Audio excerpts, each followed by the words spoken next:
Balik na naman kami sa Dolomite. Ayun. Gaano kaganda. Dati pumunta na kami rito eh. Binalikan uli namin. Ayun oh. Medyo konti pa lang yung tao. Kasi umaga. Ayun, sinama ko yung mag-ina ko. Ayun oh. Malinaw yung dagat. Wala nang basura. Dito naman sa likod ko, yun ang Ross Boulevard.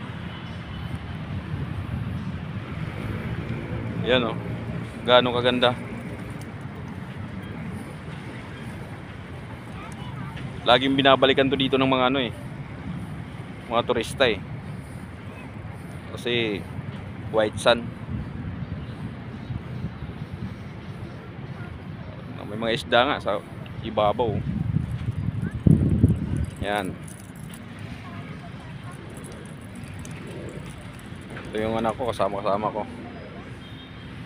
Dumaan lang kami kasi galing kami sa ano, San Lazaro Hospital. Yan.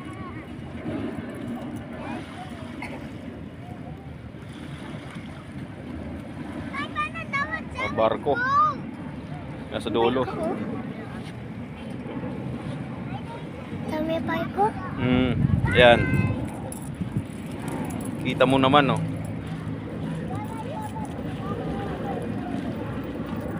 Daming isda sa ibabaw.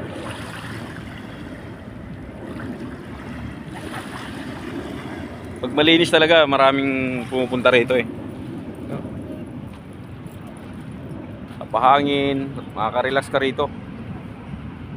Walang bayad sa entrance. Libre.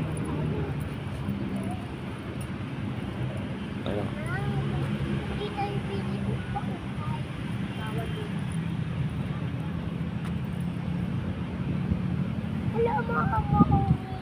Tuwang-tuwa yung anak ko, ayan. Kapasyal sa ano, sa Boracay. Gusto daw niya Boracay eh. Sabi ko, ito lang na malapit na buhanginan dito sa Maynila eh. Ayun.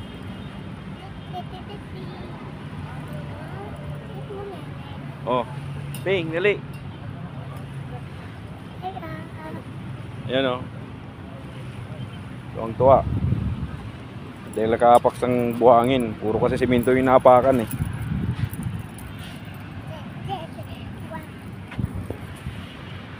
Ayan.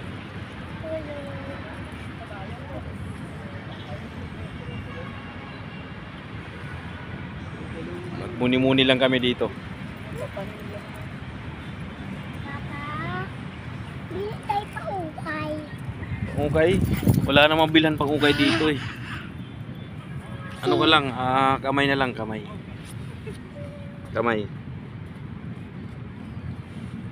Ayun, hanggang dito na lang yung ano natin sa Dolomite Beach. Thank you sa mga nakapanood, sa mga followers. Follow and share.